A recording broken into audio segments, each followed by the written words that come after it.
Managing your law practice can be challenging. Marketing, time management, attracting clients, and all the things besides the cases that you need to do that aren't billable. Welcome to this edition of the Unbillable Hour, the Law Practice Advisory Podcast. This is where you'll get the information you need from expert guests and host Christopher Anderson, here on Legal Talk Network. Welcome to the Unbillable Hour. I am your host, Christopher Anderson, and today's episode is about production. And what I mean by that is it's about getting the work that you've promised done.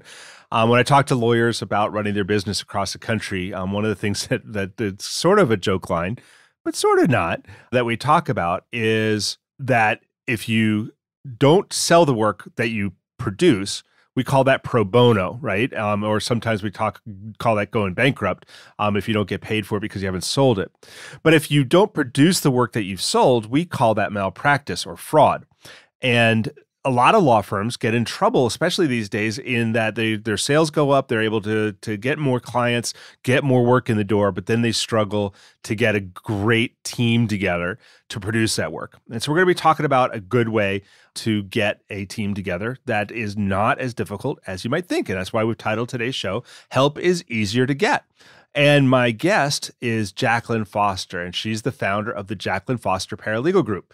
And that's a full-service group of paralegals that provide one-on-one direct support exclusively to small and solo law firms across the country. But before we get started with Jaclyn, it's time, of course, to do a little business. We have a few sponsors, and I'd like you to hear from them. So thank you to the sponsors that make this show possible.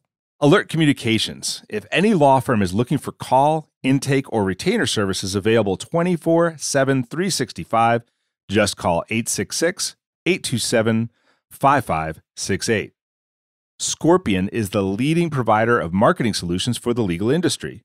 With nearly 20 years of experience serving attorneys, Scorpion can help you grow your practice.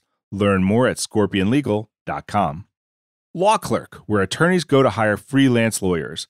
Visit lawclerk.legal to learn how to increase your productivity and your profits by working with talented freelance lawyers. LawYaw provides end-to-end document automation for solo, small, and mid-sized practices. Save time and avoid mistakes with documents that you draft over and over again. Learn more at lawyaw.com, and that's LAWYAW.com. Today's episode of the Unbillable Hour, again, is Help is Easier to Get, and I am pleased to introduce my guest, Jaclyn Foster. Jaclyn has dedicated her entire paralegal career and now her company to serving small and solo law firms. During her career supporting solo attorneys, she's quickly grown to have a recognition and appreciation for the common struggles that these firms face, one of which, significantly to today's show, is difficulty being able to afford or, quite honestly, to find the highly qualified and experienced staff that they need in order to meet the needs of their clients. So Jaclyn, welcome to the show. Hi, Chris. Thank you. Yes, so I've been so excited to get on the show. So thank you for having me today. Oh, it's our pleasure. So I notoriously do terrible introductions of my guests. So I'd like you just to tell us a little bit more. Like, how did you come to be serving multiple law firms, and how did being a paralegal kind of lead you into that? Sure. Yeah. So as you stated, I have dedicated my entire paralegal career to small and solo law firms. I started by going to a very specific school for paralegal work and ended up finding some internships while I was there. And I grew up in a very small rural area, very tip of Minnesota, about 2 hours south of the Canadian border. So being up there, we don't really have big firms. So I started immediately in small firms and just quickly grew that. I mean, I had attorneys that had 7 employees they would go through in a year. They had a very difficult time keeping people in, partially because they were hiring the wrong people, partially because they just were too overloaded in work and had burnout rates.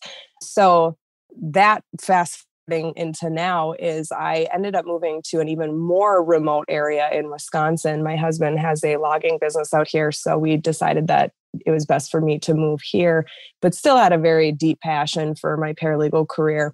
And it was even harder to find law firms in my area. The closest one was about 30 miles away, and it was a very small firm. So I did start working for them, but just over time did not make sense anymore for my family for me to have that job. So in 2018, I began subcontracting through a company it's now called Bosun. It was CC My Admin. I think you're familiar with that, actually. Yep. With them, they kind of broke me into my contracting career and connected me with both big and small firms across the nation. This was what made my leap into the virtual world. I didn't even know it was a thing or could even be done. I had so many doubts in my head about how it could be done. Small firms, they have such a tight-knit community when it comes to their work and their privacy and their confidentiality that the idea of working from across the country just didn't make sense to me. But that leap really is what catapulted me into launching my own company and finding that passion and determination for creating this solution, because I recognized it was the ultimate solution for every firm I worked for prior to this leap. They could utilize leverage and really benefit from what CC My Admin was doing and connecting me with them as a paralegal. So Sure. through this, I had the opportunity. I advanced into just federal jurisdictions everywhere. I supported a Supreme Court candidate, and I worked for regional and national firms. So what that also told me is I can have a paralegal career of my dreams from my kitchen table and work on some big cases for some big lawyers, even though they're solos, and really expand what I'm doing with my life, even if I don't have the access in my area. So immediately I recognize that this isn't only a solution for the attorneys, but also paralegals that are in my situation that are highly qualified, but need more flexibility. So that's where I just light bulb moment. I need to create this company and make this a possibility for both paralegal and attorney to match up across the country and work together. Right. And I think that's kind of key, is to understanding that this is actually, there's, as with any good business, right? You're matching paralegals who might be in situations similar to yours or not, but who now have access to a much broader number of law firms to work with, and law firms who have a hard time, probably like law firms in your area particularly, but law firms across the country have a hard time finding good talent to work with. So let me ask you, I mean, I know this is basic, and of course our listeners are lawyers, and so you'd think that the answer to this question would be pretty clear, but I think from your perspective, I'd like to hear and tell the lawyers that are listening that might not be familiar with outsourcing or contracting for paralegal work. How do you draw the line? How do you differentiate a contract paralegal from an employee paralegal? Sure. So I personally very much draw the line and watch that line with my clients on two things is what I really pay attention to above the basics, which everybody knows. It's 1099 versus W-2. We're not paying benefits, things of that nature. However, I think it's very important that we establish exclusivity isn't guaranteed with contract work. You can't force a contractor to not take other clients, as well as the time that they work. So they should be in control of when they work if they want to work at midnight. Now, I'm glad you said most attorneys should know this, but it's actually interesting. When I sent out my contract, I don't explain this in advance to my clients because I assume that they understand this independent contractor agreement. But I did have one client come to me and say, I'm very concerned because you're establishing that I can't tell them when to work. They set their hours. I need their availability here, there. So what I always tell my paralegals, while this is the independent contractor situation, it's highly unlikely you're going to keep clients if you don't make yourself available. So there's that, for tax purposes, that's where I feel that it really draws the line. Yeah. And no, this is a great time to remind our listeners that we're not providing legal advice on this show. Please consult with your local employment lawyer. But yeah, no, I think that's a great line drawing that you've done. What I was saying as we were starting this up and talking about it is like we were comparing the fact that you are actually serving paralegals who now can have access to more law firms, but law firms who have a hard time finding talent. And I think I'm hearing it, I work with lots of law firms across the country, and I'm hearing it over and over and over again that they're not able to find the talent that they need, or it's taking too long. And some who just need the talent, they need excellent talent, but they don't need it full time, or they need it for a big project, but they don't need it year long. how does hiring a contract paralegal, like how can a contract paralegal get in there and like, let's skip the obvious, like, okay, yeah, so I can hire them temporary and I can hire them part-time, but how is it really solving this problem for lawyers? So I actually, and temporary and part-time and as needed, that's absolutely an option when you're going into the contract world. And that's one thing that does attract attorneys eventually to the contracting is I can use them as needed. But really where you start leveraging the benefit of tapping into a contracted talent pool is that the reality that talent is all over this country. So many of the paralegals that I work with are leading into the contracted world of their career, and they're doing so due to family reasons. So I have a lot of military spouses that move a lot. They have to uproot all the time following their husbands or their wives across the country for military purposes, or they're growing their family. Daycare isn't feasible where they live. They maybe have a mom or a grandma out there that'll help here and there, but not full time. So and then some of them, they're on their way to retirement, but they're not quite ready to retire because I don't know. I mean, I'm assuming all these attorneys will agree with me when I say there's not a lot of great retirement benefits when you're a paralegal for small firms. They're okay, but they're not enough to say retire early. Sure, so a lot of my paralegals are kind of wanting to just slow down part-time, be a little bit more flexible. Maybe they want a snowbird, but still get that work in. So these paralegals are absolutely qualified for what you need. And that senior level that we can circle back to you stating, they're not getting the work done because they have so many clients, but they're the only talent and the attorneys are the only talent in their office that can get the work done. And they're one person. So that's where those types of paralegals are becoming more accessible. Sure. The one thing you have to, with contract world that you sacrifice is having them in your office, close proximity, which that truthfully comes with other benefits of not having them there. What are the other benefits of not having them there? Well, we can fast forward into talking about the savings. Well, let's not talk about the savings. Like we'll come to that, but I was thinking you might be suggesting that lawyers actually get better at delegating the task, and the paralegal gets better able to focus on it when they're not being constantly interrupted. Absolutely. So one of the biggest costs in a law firm, I believe, is productivity and the ability to constantly have productive hours being put forth. So in a law firm, you're constantly getting distracted. Clients are popping in, sitting in your waiting room, staring at you. I need to talk to you. I need to talk to your attorney. Your coworkers are stopping you, asking you questions.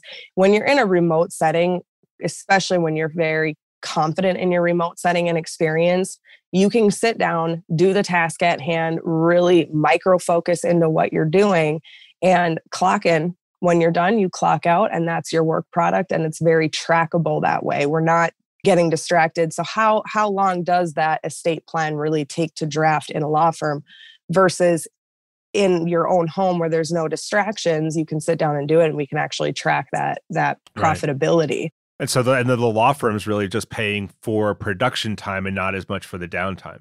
Right. So it's a complete 100% return on investment that way. Yeah, fantastic. We're talking with Jaclyn Foster. Jaclyn and I are talking about the benefits of outsourcing or contracting some of the paralegal work in your firm. Jaclyn is the founder of the Jaclyn Foster Paralegal Group. We're going to hear a word from our sponsors. And when we come back, Jaclyn, I'm going to want to talk to you a little bit about turnover and some of the difficulties law firms face and how contracting out some paralegals might help with that. But first, let's hear from the folks who pay for this show. No one cites routine drafting as the reason they chose to become a lawyer, but that's where a lot of time goes for solo practitioners and small firms. LawYaw can help you transform your existing Word documents into reusable templates with no coding required. Save time and avoid errors with intuitive features like conditional logic. Use a tool that empowers your experience and expertise. Learn more at lawyaw.com, and that's LAWYAW.com. Law Clerk is where attorneys go to hire freelance lawyers. Whether you need a research memo or a complicated appellate brief, our network of freelance lawyers have every level of experience and expertise. Sign up is free, and there are no monthly fees. Only pay the flat fee price you set. Use rebate code UNBILLABLE to get a $100 Amazon gift card when you complete your next project. Learn more at lawclerk.legal. Welcome back. We're talking with Jaclyn Foster, founder of the Jaclyn Foster Paralegal Group, and wanted to turn our conversation now. We've been talking about the benefits, both to the paralegals and to the law firms, of having a contract paralegal from the perspective of being more productive and more efficient. But I want to look at this from a completely different angle now, Jaclyn. Like law firms, I already talked to you about the fact that they're having a hard time finding talent, but another challenge that a lot of them face is that once they find it, they don't keep it. Like people are leaving for one reason or another, either because they're moving, like you were mentioning, or because they find a better job, or because they decide they don't want to do paralegal work anymore, or because they're not any good at it. But it becomes a revolving door, and like the bane of a lot of lawyers' existence is recruiting. How does leveraging contract workers kind of help to ameliorate this problem that a lot of law firms are facing? Sure. So, I mean, the reality of the workforce is no employee, contracted or W-2, will bring with it a guarantee of a lifetime relationship. I think we all can come to that conclusion no matter what you do. So when I was subcontracting, one of my clients once said to me on our very first day together that it's statistically unlikely we will never part ways. I remember her saying that. And at first, it really threw me off because I actually lost sleep over it. Because I was really, truly in this for the long haul with her. I was excited to work for her firm. Sure. Contract. It was great hours. I liked the attorney. I liked the work. It's like, what are you talking about? I was tattooing you on my arm. I know, and she was wondering, I grew to really understand her directness, but, and then over time I started to realize and come to that level with her of thinking people and businesses change all the time. There's always going to be something that will separate you from your employee and vice versa. The difference, though, with contract workers is that the moment they switch into contract work mode, they become business owners as well. So they need you as your client. They want you as your client, and they aren't there until the next best job offer comes along with more benefits or more flexibility. They're typically with contract work, attorneys aren't committing to full or even part-time hours. They may be utilizing paralegals on an as-needed basis or for a set 5 hours per week. But contract workers need to have multiple clients to get to their 20 to 40 hour per week goal. So they need to keep you and grow with you. That's their ultimate goal. And are you seeing those relationships lasting a long time? Like that a contract worker stays working for a firm for a good long length of time? Absolutely, if it's a good match. So that goes down to how to actually recruit and find the right matches. But I do find that the contract workers that are really there, not just to pass COVID or pass the time, but really I want to be a remote business owner. I want to start working on my paralegal business career. So additionally, if you have made the decision to hire contract workers, opting into an agency model of contract work is ideal. So going back to that, because the reason why is because the owner of that company should be committing to you long term. So maybe their paralegals themselves aren't, but the business itself is. So they should take your staffing as seriously as you take it.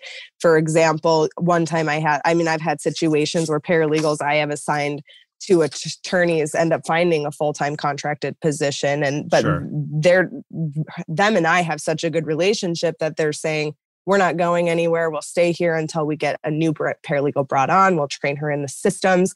We're a business. So versus when you have a paralegal come into your firm on a W-2 and they want to put their 2 weeks in, typically they don't even finish out those 2 weeks and they're gone.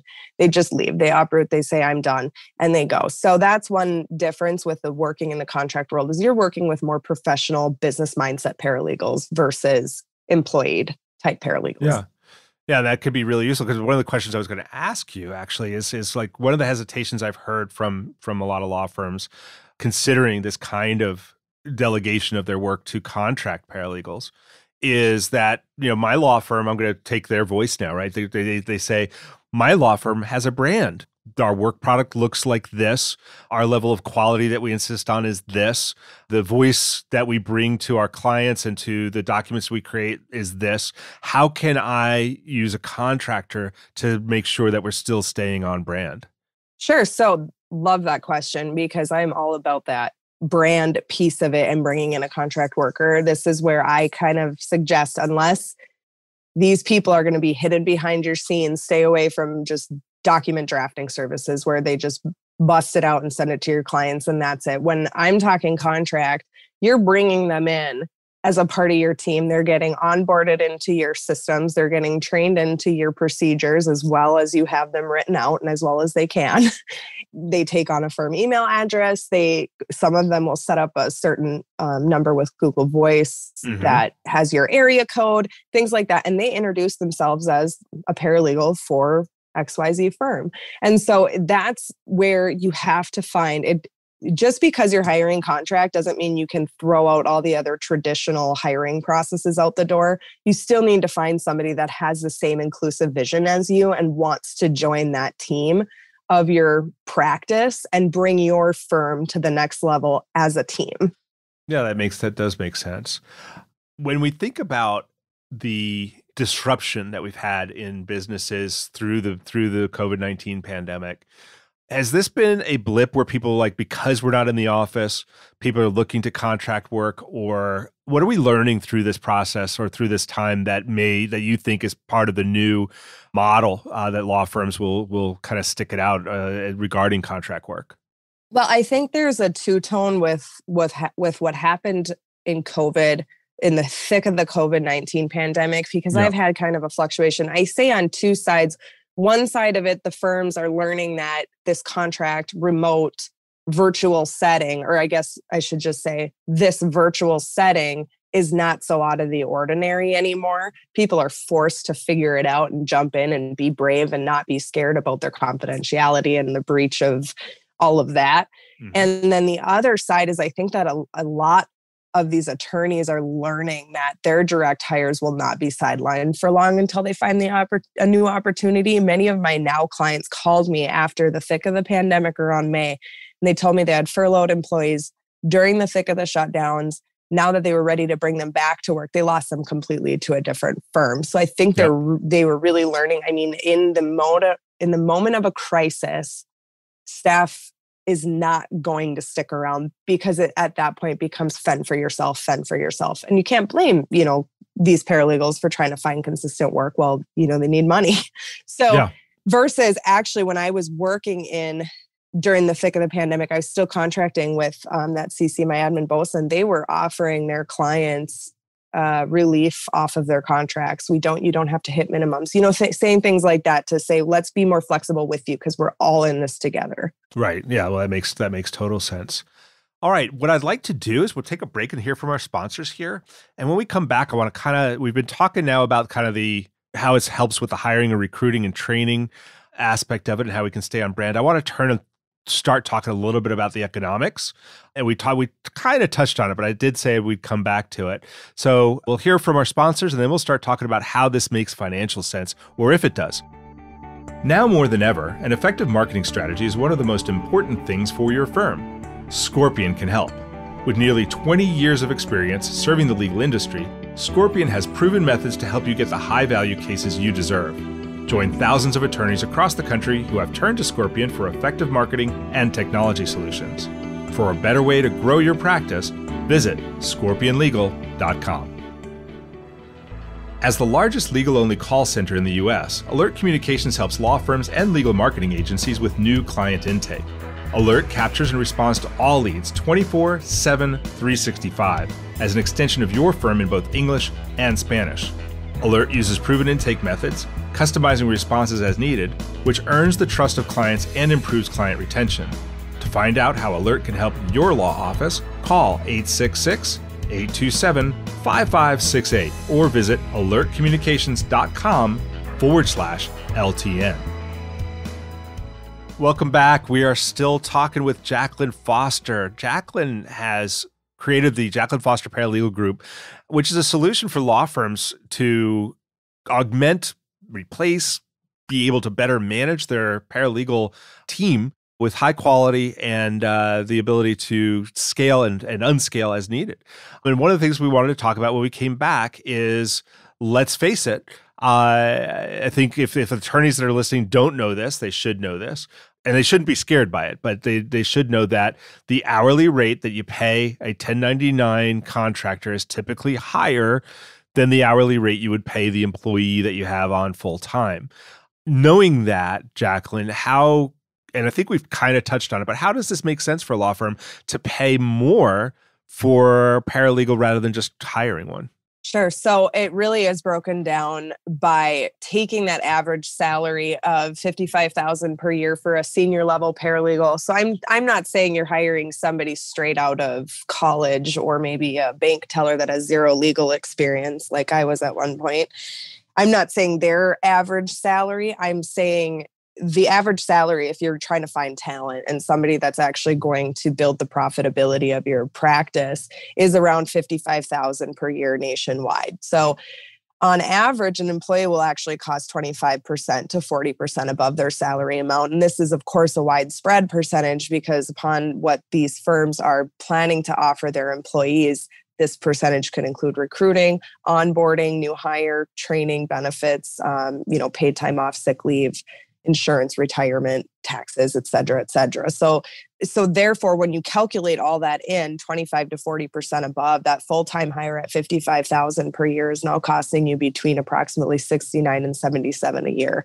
So that's a big jump just in all those added benefits. But really, that's to me the boring part of it, but very much numbers. Yeah. The savings are truly endless. And this is because, as previously mentioned, what we were discussing, law firm owners now have the ability to fluctuate that usage of their staff without a high risk of losing them. So a lot of the times my clients will call me and right away they say, I need 30 to 40 hours of support per week. I need it to be a senior level. And I said, I hate to not encourage you to want to pay us more, but let's just do a trial month and see where you're actually falling in time. Because circling back to that level of experience when you're hiring contract and you're finding that 7, 10, up to 25, 30 years of experience, these paralegals come with efficiencies that many firms haven't even come close to seeing. So what might have taken their prior hire 5 hours to complete takes the senior level professional about 2 hours, for example.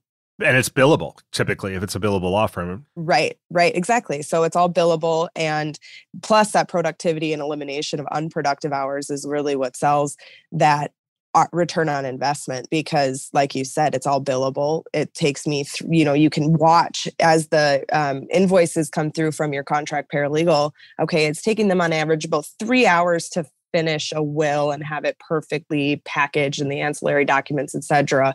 So let's look at what we're charging our clients and make that profitable.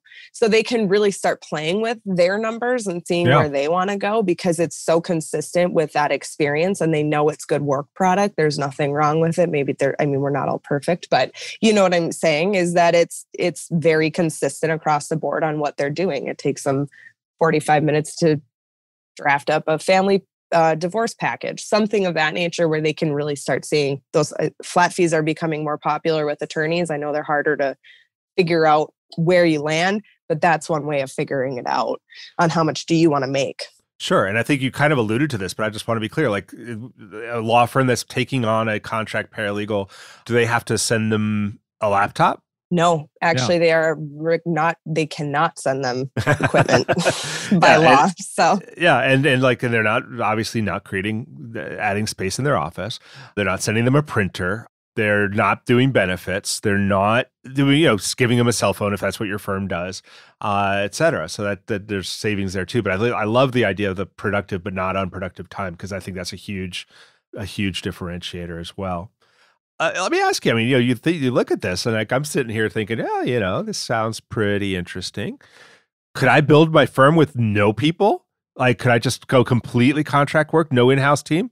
That depends. I actually have 2 attorneys that are completely 100% remote right now. Everybody on their team, including them, are remote. Not because of the pandemic. They did this years and they've been working hard at it to eliminate those office expenses. So it does depend. I personally have found that the best setup for a firm isn't completely remote or virtual for the client experience, unless you're in something like intellectual property, trademarks, where everybody's online, including your clients. But, family law, probates, things that are a little bit more personal, I feel that we need some face-to-face in our lives still. So the one thing that you really need, and people are going to laugh at it, maybe, I hope not, but hear me out.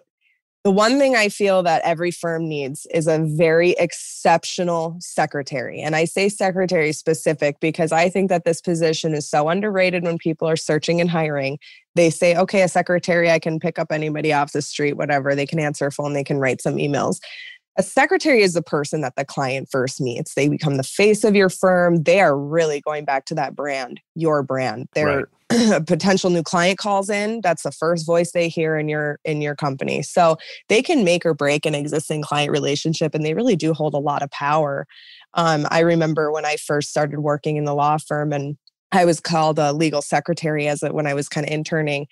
One of my colleagues, the paralegal in the office, flipped out on the attorney. They kind of had this friendship relationship saying, "Are you really calling her secretary? Do you know how outdated that is?" And he said, "I don't know why people look at the word secretary as degrading. I mean, secretaries go back to these historic times where they knew all the secrets of the biggest offices." So I don't think that firms are taking enough seriousness in hiring this secretary. And I believe that it's a true skill set that when you match it, you have your secretary in office. That's your person. She's your right-hand man. She keeps you afloat, especially attorneys. Sometimes a lot of them need a little bit more hand-holding on their calendar. They're returning messages. They handle that in office, keep the anchor down. Well, you have your senior level paralegals in their zone of genius of drafting and researching and really diving into what you need them to do so that that attorney can then go out and market and go to court hearings and do that specific thing that the attorney needs to do. So circling back, no, I don't feel that you can set up a complete remote. I mean, I know some clients that use a company called like Smith AI I've heard of. I've worked with a couple others that do all the answering. Truthfully, I think it's great, but I really do feel that it's nice to have at least somebody in-house. But these secretaries it's a $32,000 national average for a specific secretary role. So that's a little bit less and more wiggle room for where you're at. Sure. So I'm going to want to kind of shift gears again here with you, because I think, if attorneys are listening to what we're saying and getting ideas like I am about how to do this, one of the things that should be coming to their minds, hint, hint, attorneys, this should be coming to your minds, is this sounds great, but I don't have standard operating procedures. I don't have processes and systems for how to work with a contract paralegal. How can they get help knowing how to do this? Because if they haven't experienced it, it may seem really daunting. Knowing how to work with a contract paralegal. No, not how to find. They're not in my office. I can't just walk over and go like, "Hey, Tom, I need a will," or "Hey, Tom, get a divorce packet out," or "Hey, Tom, get a demand letter." It's different. How can they learn how to work with that different? So first of all, I would say that your contract paralegal should have the experience that you lack. And a good contract paralegal that is very skilled in the virtual world will help improve your processes as a whole to get you there. There's tools that I swear by, use to keep my flows going with all my attorneys and my paralegals of, say, for instance, we use an app called Voxer. It's makes your phone a little walkie-talkie. You can get on and use that. We get on Zooms once a week just to make sure we're touching base. We're all on the same page. We have systems in place and utilizing more of the practice management software such as Clio, or some use project management software such as Monday.com. Really, what it comes down to is making sure if you're a newbie at the contract world, your contractor should not be a newbie at the contract world. They should really be able to handhold with you and teach you. And what's really great about it, truthfully, I have seen going virtual will expose every single weakness in your practice immediately. Because if you don't have access to certain resources, you're trying to have a team all over the place if they're at home because of the pandemic, or if you start contract world, virtual world will bring those weaknesses full face, and you can fix them then. That's pretty cool. All right. One last question. We got just a couple of minutes to handle it, but I know attorneys, some of them are thinking it. And I'll preface this with saying that it's serious. So first of all, I know that this topic is a serious topic. I also know that attorneys will bring it out as an excuse to not even think about doing contract work. And that is confidentiality, the privilege. All of us, our attorneys, every state in the union has a duty of confidentiality and a duty to protect the confidences of our clients. How can working with an outside 1099 contract paralegal in some other state who might be working with other law firms, how can we maintain our adherence to this rule in a way that makes us feel confident? Sure. So essentially, it comes down to the hiring process. I think sometimes firms or anybody looks at the contract world as they look at the contract world that the same rules don't apply as if you're hiring somebody to bring into your office. What you have to remember is that person coming into your office is just as much of a risk as that person you're hiring contract. The only difference is you see them face to face, and I mean, what other difference is there than that? How do you know that you can trust that they're not going to print off all of your estate planning documents and take it home with them in their backpack or their purse and draft up their own estate planning documents? How do you know that your work product is safe? How do you know that they're doing conflict checks? The main thing is to really slow down in the recruitment process and to make sure you're hiring a company or a contractor, a sole proprietor, whatever it may be, that takes their business just as seriously. For instance, look at professional liability insurance. I see all over in the paralegal groups on social media this topic come up, and many paralegals I see will say, we don't need professional liability insurance. We're practicing under the attorney's malpractice insurance. Why should we get that? To me, that just says you don't take your job as seriously as they take their job. And so if you're going out there, I mean, professional liability insurance is like $30 a month. It's not like you're getting this huge policy. So why wouldn't you have that extra safeguard to help support your clients in their decision-making process and give them some peace of mind to say, I carry this, I take my professionalism seriously. We have a set contract, have them sign your contract stating we're not going to keep work product on our desktop. We're going to keep it all in your practice management software, et cetera. So just kind of having that really open line of communication and trust. Also run your background checks. Yeah. Of course. Absolutely. And like, can they rely on the contracting agency to handle any of that, or should they be doing that themselves? So I personally do all the background checks myself, and I give them, they are contracting with me. I provide them my subcontractors, but it's all on me at the end of the day. So our contract together, I do establish my professional liability insurances here. I do take the steps. For instance, my company, we do a 3-step interview process. So they get the pre-screening and then they come to me. And then if the attorney wishes, we have them interview with a couple of paralegals if they want to make a choice themselves. Some of them just say, no, give me who you think is great. You'd be surprised with how lax some attorneys are. But we do go through the pretty intense interviewing process to make sure we're hiring the right people. Awesome. Jaclyn, that is all the time we've got today. Thank you so much for coming on and explaining the world of contract paralegals. Absolutely. Thank you so much for having me, Chris. It's my pleasure. And that wraps up this edition of the Unbillable Hour. Thank you all for listening. Our guest today has been Jaclyn Foster. And again, she is the founder of the Jaclyn Foster Paralegal Group. Jaclyn, in case, I know we covered a lot, but there's so much we didn't. If people want to learn more from you or ask you a question or learn more about your business, how should they get in touch with you? Sure. So they can visit my website. I'm also all over LinkedIn, Jaclyn Foster. They can visit my website, though. It's jf-paralegalservices.com. So you can find me there, reach out.